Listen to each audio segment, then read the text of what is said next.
Alright, what is going on, guys? I am TJ, bringing you a brand new video on my channel, and today we're going to be talking about what went down on Championship Sunday. If you guys aren't aware, which if you're a football fan, I don't know how you wouldn't be aware, this Sunday was Championship Sunday, NFC and AFC Championships, to determine who gets to play in the Super Bowl. And the first game of the day started about like 2 o'clock, and it was the NFC Championship, the Rams versus the Saints, which is a very good and entertaining game. And then the second game was my Kansas City Chiefs versus the New England Patriots. And so today we're basically just going to be talking about that, my thoughts on the game, my thoughts on, stuff that happened in the game, controversial statements or calls that could have been made, and just basically talking about the games and stuff like that. All right, so diving into the first game, it was the Rams versus the Saints. And in my predictions video that I posted before the playoffs started, I predicted that the Saints would get here and that they would lose, but I predicted the person they were going to lose to wrong. I predicted that they were going to lose to the Bears, but the Bears lost in the wild card round, and so they ended up playing the Los Angeles Rams, and it was a pretty good game. It looked pretty one-sided going in, even though it was 13-10 at halftime, and it was like a pretty lopsided game, at least from what I could tell. To me, it looked like the Saints were absolutely running away with that game and that they were dominant on offense and defense. The really only thing that was clicking from my point of view from when I was watching it seemed to be the Rams running game, and not even Todd Gurley, who's, in my opinion, the best running back in the NFL. It was CJ Anderson, a guy that had a 1,000-yard season in Denver last year, his best career year. Gets cut because they draft Phillip Lindsay and Royce Freeman and they want to move on from CJ. He ends up signing with the Panthers, gets limited playing time there, gets cut from the Panthers, signs with the Raiders, never plays with the Raiders, and then he ends up signing with the Rams and goes off the last few games of the season. He was like, before this championship round, he was averaging like 140 yards of scrimmage from scrimmage per game. So he had absolutely just been going off, and apparently they thought, CJ Anderson gives us our best opportunity to run the ball, because we know if Todd's in there, then they're gonna commit to Todd a lot, and CJ really opens it up because they're not gonna commit to any one person because they know that we can spread the ball around, which I guess in a sense it didn't really cost them the game. But when I was watching it, I was like, man, I can't believe that Todd Gurley isn't getting any touches. He only had four carries for 10 yards and a touchdown in that game, and CJ Anderson took a bulk of the carries. So for me, I would have personally given Todd a lot more touches, but apparently the Rams coaching staff thought he didn't play well enough to deserve those touches, so they ended up giving them all to CJ, and it ended up working out in the end because they did end up winning the game. But the reason that they ended up winning the game, they played a good game. The Rams played a great game, so did the Saints, but there was a super controversial call at the end of the game. The Saints had the ball and a chance to score a touchdown and pretty much effectively end the game, and they had kind of stalled out on their previous two plays, but then Tommy Lee Lewis runs a wheel route outside from the backfield up the sideline, and Robey-Coleman absolutely it is single-handedly the worst call that I've ever seen in NFL history, and I've watched a lot of NFL games, or at least I wouldn't say NFL history, but from me watching NFL. Quick snap, Breeze. Pass is incomplete, no flag. And the two officials talk to each other. Crowd's going crazy as there's no flag right on the Saints sideline. Well, if Robey-Coleman plays the ball, it's an interception. It's probably going the other way with it. You had that Seahawks-Packers game a few years ago. It was like when the refs went on strike, and it was the replacement refs, and the one ref was calling a touchdown, and the other one was like signaling that it was no good, or that the Packers had intercepted it. And there have been numerous other calls, but that's just the first bad one that went to my head. I mean, Dez caught it. Did he catch it? Did he not catch it? That was a bad call because I think he caught it. And then there's this one, Robey-Coleman didn't play the ball, didn't turn his head around to make a play on the ball, head-to-head contact Tommy Lee Lewis when the ball was in the air, like a foot away from Tommy Lee Lewis. So Robey-Coleman not only committed pass interference, but he also head-to-head targeting defenseless receiver on Tommy Lee Lewis. So not only did they not call a pass interference, they didn't call a hit on a defenseless receiver or head-to-head contact or targeting, and they didn't call anything. There was like 3 or 4 penalties they could have called right there, but they didn't call it. And then the Saints kick a field goal. It goes into overtime. Saints get the first possession, and they pick up, I think they pick up a first down, and then on third down, Drew Brees drops back, throws the ball. Dante Fowler Jr. tips it not at the line, but like Dante Fowler was rushing at Drew Brees. He tips the ball pops up into the air, and John Johnson, who I think that might have been his first career interception, catches the pick. It probably wasn't his first career interception, but he catches the pick. The Rams were on their side of the field. They had to drive a little bit, and then Greg Zuerlein hits a 57-yard field goal. You can only be upset if you're a Saints fan. You can't say, oh, well, the Rams beat us fair and square. That call at the end of the game cost cost the Saints the game, and I don't know how they missed it. There were a couple plays where he easily got away with pass interference calls. Like one time it was like Michael Thomas on an out route, and I don't think it was Michael Thomas, but somebody ran an out route and he had his whole arm around the dude and like was contacting with his arm before the ball even got there.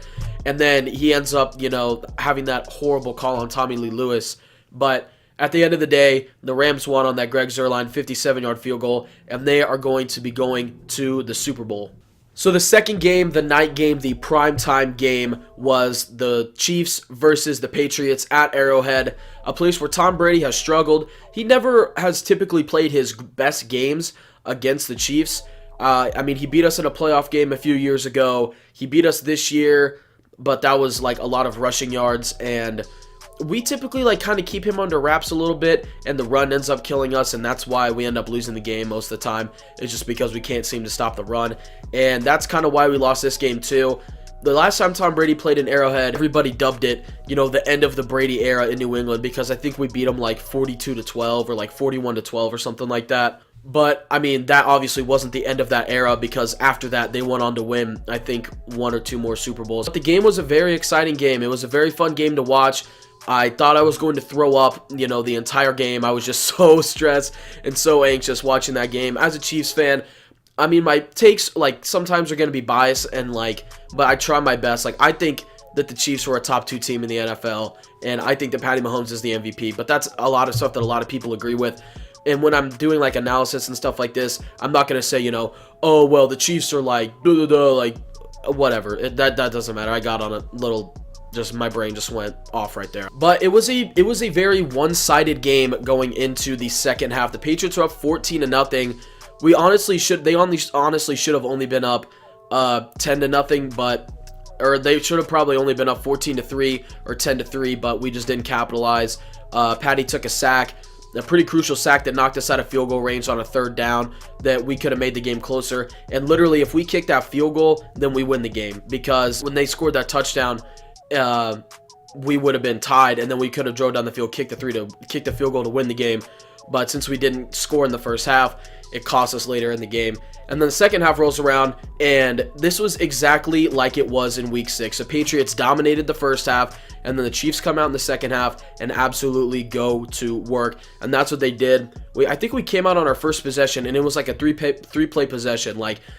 We ran the ball with Damian Williams. Patty took a 54-yard shot to Sammy Watkins down the middle of the field, and then hit Travis Kelce in the front of the end zone for a touchdown. So that was a great way to start the second half, and it just was like that the rest of the half. We ended up scoring again. The Patriots, I think, they might have scored 2 more times or 3 more times. I can't remember. That Philip Dorsett had the touchdown, and then I think Sony Michel had a rushing touchdown, and then Rex Burke had another rushing touchdown. So they scored 3 more times. The fact that we were down 14-0 and that we ended up being able to tie the game and take it into overtime was insane. I was just watching that game, and I was like, oh my gosh, we might actually be able to do this. After the first half, a lot of people, including there were some people I was talking to during the game that had all the hope in the world, and I was just like, dude, I don't know. The Patriots are a different team come playoff time, come December, come January. They are just a different beast. They just move differently, they work differently, they play differently, and they played, I wouldn't say they played differently, but they just played way better than I expected them to. And the Chiefs were able to step up to the task. We really shut down the run in the third quarter. We didn't really let them get a ton of stuff moving, and then we just go. The fourth quarter was probably one of the most tense and insane and stressful fourth quarters of a football game that I've ever watched. And I'm gonna say this right now: Tom Brady is probably one of the greatest quarterbacks ever, but one of my friends, he has an argument that, Tom Brady is way overrated, and I don't know if I agree with the overrated part, but I do agree that he has been bailed out, at least in the playoffs, from time to time by his defense and his running game. This game against us, Tom Brady had like 386 or 368, I think it's one of those numbers. 1 touchdown and 2 interceptions, which it really should have been 1 touchdown and 3 interceptions, but we'll talk about that later. But Tom Brady relied so heavily on his running game in this game to chew clock and to eat clock when he needed to. In the first half, Sony Michel had like almost 20 carries, and his season high was 25. So if a dude's getting the ball 20 times in the first half, I think Tom Brady had like barely 100 passing yards in the first half. Like, that just shows me that, he's aging and that he's not as good as he was. And I thought during the game, I was like, man, I don't know if they can keep running the ball like this. If we keep scoring as much as we can, like the pace that the Chiefs can score, if we kept scoring like that, then it was going to be game over if they couldn't get the passing game going. And then as soon as I was thinking that, they start getting the passing game going, and Tom Brady goes for 100 or 386 yards. Or I'm pretty sure it's 386. Don't quote me on that. They start to get the passing game going. They're clicking. He's hitting Edelman. He's hitting Gronk. He's hitting, Chris Hogan. He's hitting Philip Dorsett. He's hitting Cordell Patterson. He's just hitting all these weapons. I don't want to call them like certified weapons, but like Gronk and Edelman are definitely weapons. But he's just hitting his guys out of the backfield. He's hitting running backs out of the backfield. He's hitting guys on slants, on out routes, just making it really easy for his players to succeed and put them in good positions. And then driving down the field to take the lead or to tie the game, and to take the lead. And they're driving down the field. He not airmails, but he throws a very bad ball to a wide open Rob Gronkowski right like on the side of the field, and it bounces off his hands. Charvarius Ward catches the ball, goes down with 54 seconds left in the Chiefs' ball. That's game over. This ball's got to go outside to one of the receivers at a double move. Hands in the pocket. Flags out. Ball's picked. Ball's intercepted. It comes out of the hands of Ward for a moment. Offside. Defense, number 55, lined up in the neutral zone. The 5-yard penalty will replay third down. Like, we run the ball 3 times, 4 times, get a first down, that's game. But then a late flag comes in, and it's offsides by D Ford. And the camera angle that they showed when he was offsides, it was like if this is the line of scrimmage, like the line of scrimmage is a straight line, like obviously. They showed that D Ford was offsides because they took the lines here, the camera was like over here showing this angle, so it looked like he was offsides, but it also looked like the D tackle was offsides. So, I mean, I don't necessarily know if it's offsides, but that's a mental mistake that they teach you not to do in Pop Warner football. And that's what cost us a trip to the Super Bowl, our first trip to the Super Bowl since my dad was born in 1969. Like, I just can't get over that fact that, a 5-yard penalty cost us a chance to go to the Super Bowl. But, I mean, Brady played a great game. Their defense is just the Patriots' typical defense. They're a bend, don't break defense. They've been doing this forever. I mean, at least in the last 5-6 years, they've been a defense that hasn't gotten a lot of turnovers, hasn't scored the ball a lot, but they have been able to, slow down offenses, or not really slow down, but like they attack when they need to. They play smart. They play physical against teams that they know they need to play physical against. They play soft on teams they know they need to play soft on in terms of coverage and stuff like that. But overall, it was a great weekend. I wouldn't say a great weekend. It was a good weekend to watch football, but I was very disappointed at the end of the night. The Super Bowl matchup, obviously, is going to be the Rams versus the Patriots, just like it was back in 2001 when this was the start of the Tom Brady era. This is his first Super Bowl win. Kurt Warner was on the St. Louis Rams. That's when they had the greatest show on turf. Marshall Faulk and Isaac Bruce and Torrey Holt and Kurt Warner, and they had all those good defensive players. They had Orlando Pace on that team. So maybe, if in 2001 it was the start of the Brady era, maybe in 2019 it can be the end of the Brady era. Who knows? We'll have to see when that comes. I'm not going to make a prediction just yet because we have this week is the Pro Bowl and like some Senior Bowl games and stuff like that. I think there's some games. Oh, and then this weekend is also the startup of the AAFL or the AAF. Yeah, AAF, which a couple of people from Missouri State, Deion Holloman, and Malik Earl are going to be in. So I'm probably going to tune into that, give that a little watch, because I think it's an interesting league. But since this week's the Pro Bowl, I'm not really going to give a prediction or anything like that. I'll probably wait till the middle of next week to give my prediction. And then there's also going to be probably more prospect breakdowns and mock drafts coming, but I'm going to wait till after the Super Bowl to do a mock draft.